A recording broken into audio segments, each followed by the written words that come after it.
We're gonna fork some geeks. We've called it Dorks with Forks. So we're going to use an understanding of science to make great food. Ben and Jamie are going to have a big night in with as many sciencey things in the recipe as you can possibly get. We're gonna have a dork off.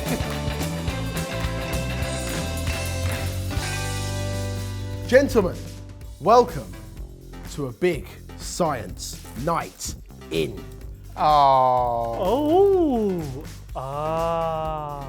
What you see before you is CO2 that has been frozen to like minus Lots.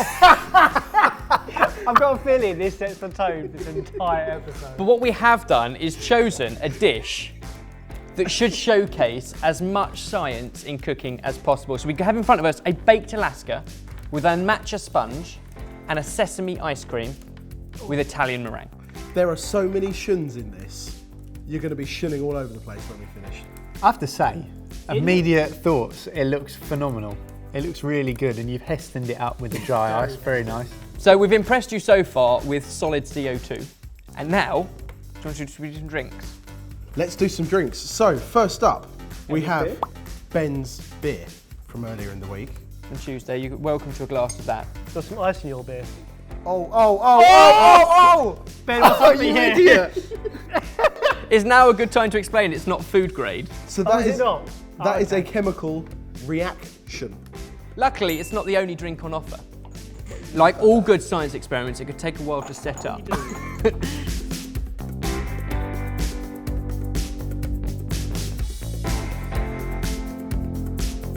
This is the separation of liquids due to density and alcohol content in the second one.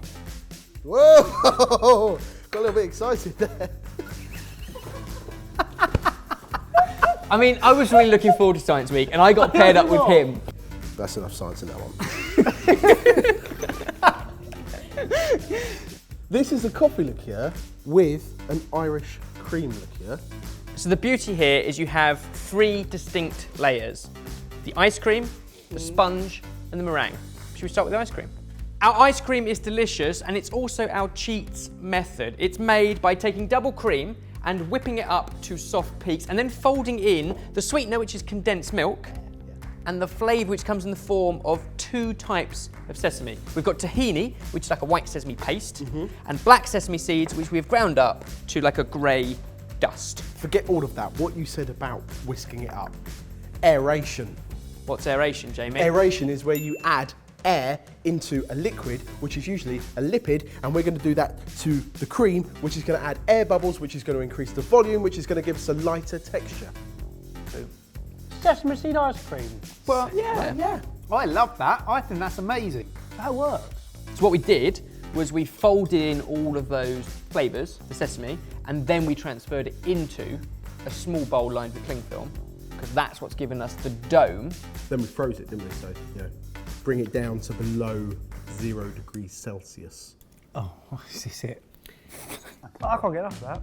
It's really good, isn't it? My mind. If I'd seen that on the menu and I'd gone, nah, I'll skip Weird, that. isn't it? I would never go for that. But we didn't stop at the unusual sesame flavoured, because we wanted to pair it with matcha, and that's where the sponge comes in. So sponge base starts as a very classic base. Butter and sugar beaten together until it's light and fluffy. Then we crack in egg, one at a time, vanilla, flour, and a raising agent. We use baking powder. What we learned was that raising agents could take on 3 different forms. So we use baking powder, which is obviously a chemical type of raising agent. We could have used a biological raising agent, such as yeast, if you think about bread. What we did also use, actually within that process, was a physical baking or raising agent, which was Ben's lack of arm muscles, which actually caused another shun, perspiration. But what it gives you is a nice light sponge, and then all we need to do is fold through the matcha at the end, so the green tea flavour. Quite a lot of it, because you need it quite strong, a little bit of vanilla to balance out the sweetness, but you've got the matcha, which works beautifully with the tahini and the black sesame seed. So going back to the baking powder. Chemical reaction. Yep. So firstly, what is the chemical contained within that, which I think I know, And what chemical and physical effect does it have on the rise of the actual bake? So we also used self-raising flour as part of the flour that we were using. Therefore, that already has its own baking raising agent within it. And what's the agent? So you know James Bond? Yeah. Yeah. He is a secret agent. And what they developed at MI5 and MI6 was a way of making things rise secretly. You only live twice. Exactly. And he died in that film and then Yep. came back to life. Exactly. He rose. Yeah. Okay. Apparently, so rumour has it, Jesus swallowed the same.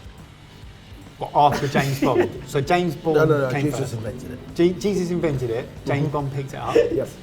He's invented the Around raising Easter. agent. And do you Jesus know what? invented the raising agent. But if you want another injection of science, then what you'll be glad to know is once we've made... no. Ordering this back or?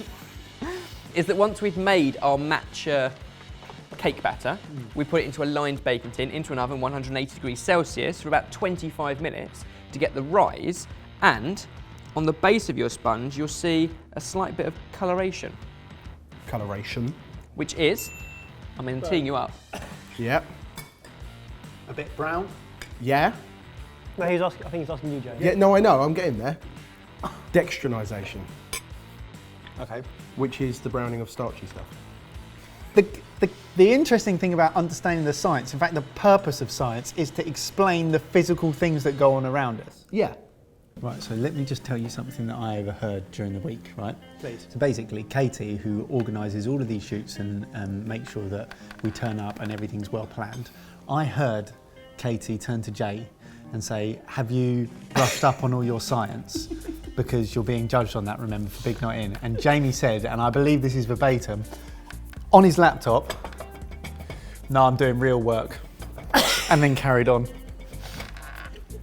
Dextrinization on the sponge. Dextrinization on the sponge. Yep. I've got one bone to pick. The pairing of this, delicious, with this is quite vile. It doesn't work. It wasn't supposed to. I In that case, let us move on to our eggs. Oh, eggs. Now we had to... Now this is where it gets good. Externization, I can't wait to hear all about that. Our meringue is an Italian meringue, which means we need to whip up the egg whites to stiff peaks, and at that point, dribble in a hot sugar syrup. So we need to get the sugar syrup on the way first, which is water and sugar, heated to 120 degrees Celsius. Try not to stir it too much, just occasionally swill it in a clean pan. How many grains of sugar are you going to put in? Lots. That doesn't make it Polysaccharide. a polysaccharide. No, a polysaccharide is cellulose or starch. Yep. Or a parrot with sugar. And then as you pour the hot syrup in, Coagulation. it coagulates and cooks the egg white to firm it up so you can pipe it. Firm enough to get these lovely points. You didn't even get to the insulation. You had a song and everything. Oh, there was, yeah, did I? Oh, I did. Now for me, we're getting to the nervy part of a baked Alaska, the nervation. And basically, this is because we're now going to stack up the sponge and the ice cream, insulate it with the meringue, and then cook the meringue, which is going to insulate the ice cream, and we have to hope that the ice cream doesn't melt inside. Softens, but doesn't melt. Yeah. We're going to do ours with a blowtorch. Yep. But you can do yours under a really hot grill, because in theory, you're right, the foam of the egg white will insulate the ice cream. Yeah. We're going to use blowtorchation as a method. Combustion. Combustion. We're going to need ignition. There we go. Right, now this is the remix to ignition, hot and fresh out the kitchen. So if we could just get Mama rolling that body. Got every man in here wishing. Sipping on Coke and rum. I'm like, so what? I'm drunk. It's the freaking weekend, baby. I'm about to have me some fun. There are few dishes that you have like this, where every element is perfectly balanced with the others. And I would say that every single one of those complements each other so well that you just want to take a big spoonful of everything, eat it, and it's bang on. And Emma's, I've got to give you a brownie point for making me have something I would never usually have ever. Sesame ice cream is a game changer. Definitely. Delicious. Ebbers, treat yourself to 2 brownie points. off of me and Baz. Wow, this is generous. Now, Jay. What about...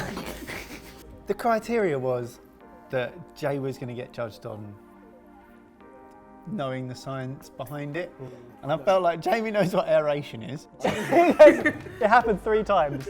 I learned a lot of words. But I am going to award you one because it's been a very fun evening. And I think that you have added to that, so... Medicine is a science. It is. And laughter is a medicine. So if laughter is a medicine and medicine is a science, then laughter has to be science. Because And that's what you brought to the table. dopamine release Got there eventually. in the... Which is like saying Jesus could walk on water. I can walk on cucumbers. Cucumbers are 96% water. Therefore, I am 96% Jesus.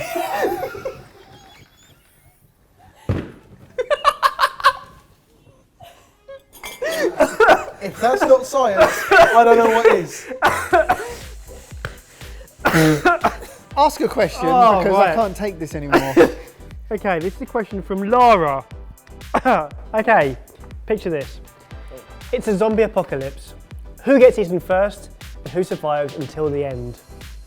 I mean, I'm thinking of one person who's going to be a 3-course meal for the zombies, giving us ample time to run. Generally, you don't need to be the fastest person to escape a zombie apocalypse. You just don't need to be the slowest. But don't forget, we have got Jesus on our side. Barry, handy to have around if you need like a really bad kitchen set built or something like that. He would be there, or you know, a table that doesn't wobble, something like that. That would be useful. Would we all be so united that we would Ride together, die die together. together? No. Nope. Doesn't suit us. Nope. We'll sacrifice him then. We'll just run and the slowest one dies. Rachel, Based on the half... Rachel, move that camera. I ran after some youths the other day, I'll have you know. I have learned so much this week. And you have communicated none of it. Communication. But it's been a really, really great science week. We've really enjoyed it. We've got a brand new week coming tomorrow. Or is it coming tomorrow? It could be coming today. Depending on when you watch it. It's live right now on saltyfood.com, so the link is down below. You can click on it and watch the reveal of our theme, tomorrow's video, right now. If you haven't seen any of the other videos from Dorks with Forks Week, make sure you go and check those out. If you haven't subscribed to Sorted Food, then subscribe and click the little bell and you'll get a notification every time we upload a video. Did you just point to me when you said bell? I didn't, but now you're here. Excellent. Well, what a great end to the week. We will see you next time. Goodbye. Bye-bye. Click on the left if you missed our last video, or click on the right video for one of our favourites.